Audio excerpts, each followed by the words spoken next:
నేను కోరుకొని ఉప ముఖ్యమంత్రి స్థానాన్ని కూడా మీరు మనస్ఫూర్తిగా వచ్చినందుకు దానికి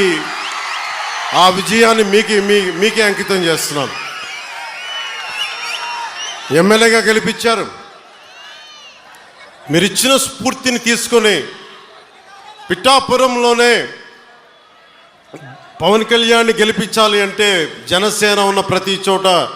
మనం తీసుకున్న తక్కువ సీట్లే 100% గెలవాలి అని ఒక్క పిలుపునిస్తే భారతదేశంలో ఎన్ని స్థానాలు గెలుచుకున్నది ఎంత న్యూస్ అయిందో లేదో తెలియదు, కానీ ఇన్ని దశాబ్దాలు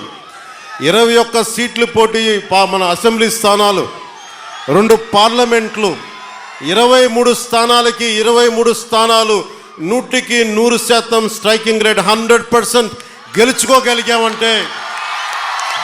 మీరు ఎంత బలంగా నిలబడ్డారో